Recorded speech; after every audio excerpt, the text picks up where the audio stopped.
गहरे जंगल में एक बूढ़ी गाय थी जिसका नाम गौरी था। गौरी अपने जीवन के आखिरी दिनों को सुकून से बिताना चाहती थी। एक शाम जब वह हरे भरे मैदान में घास चर रही थी, एक खूंखार बाघ ने उसे देखा। बाघ का नाम तारक था, जो अपनी ताकत पर बहुत घमंड करता था। जैसे ही गौरी ने तारक को अपनी ओर बढ़ते देखा, वह डर के मारे इधर उधर भागने लगी। तारक भी उसका पीछा करने लगा। भागते भागते गौरी एक पुराने तालाब में जा पहुंची। घबराई हुई गौरी उस तालाब के अंदर घुस गई। तारक भी क्रूरता में अंधा होकर उसी तालाब में कूद पड़ा। तब उन्होंने देखा कि वह तालाब बहुत गहरा नहीं था। उसमें पानी कम था और वह कीचड़ से भरा हुआ था। दोनों ही कीचड़ में फंस गए और वह कुछ नहीं कर पा रहे थे। गौरी उस कीचड़ के अंदर धीरे धीरे ढंसने लगी। तारक भी उसके पास होते हुए भी उसे पकड़ नहीं सका। वह भी धीरे धीरे कीचड़ के अंदर ढंसने लगा। दोनों ही करीब करीब गले तक उस कीचड़ के अंदर फंस गए। दोनों हिल भी नहीं पा रहे थे। गौरी के निकट होने के बावजूद तारक उसे पकड़ नहीं पा रहा था। गौरी ने शांत भाव से तारक से पूछा, क्या तुम्हारा कोई गुरु या मालिक है?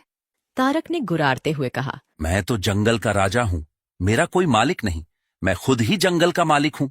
लेकिन तुम्हारी उस शक्ति का यहाँ पर क्या उपयोग है? तुम भी तो फंस गई हो और मरने के करीब हो। तुम्हारी भी तो हालत मेरे जैसी ही है। गौरी ने मुस्कुराते हुए कहा, बिल्कुल नहीं। मेरा मालिक जब शाम को घर आएगा और मुझे वहां पर नहीं पाएगा, तो वह ढूंढते हुए यहाँ जरूर आएगा और मुझे इस कीचड़ से निकालकर अपने घर ले जाएगा। तुम्हें कौन ले जाएगा? थोड़ी ही देर में सच में ही एक आदमी उसे गौरी को ढूंढते हुए वहां आया और गौरी को कीचड़ से निकालकर अपने घर ले गया। जाते समय गौरी और उसका मालिक दोनों एक दूसरे की तरफ कृतज्ञतापूर्वक देख रहे थे।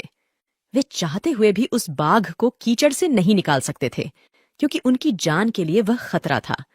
इस घटना से गौरी और उसके मालिक के बीच का लगाव और भी गहरा हो गया, जबकि तारक को अपने अहंकार की कीमत चुकानी पड़ी।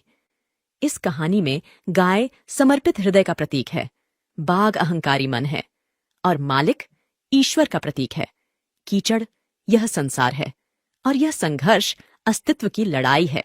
किसी पर निर्भर नहीं होना अच्छी बात है, लेकिन मैं ही सब कुछ हूं, मुझे किसी के सहयोग की आवश्यकता नहीं है। यही अहंकार है और यहीं से विनाश का बीजारोपण हो जाता है। ईश्वर से बड़ा इस दुनिया में सच्चा हितैषी कोई नहीं होता, क्योंकि वही अनेक रूपों में हमारी रक्षा करता है।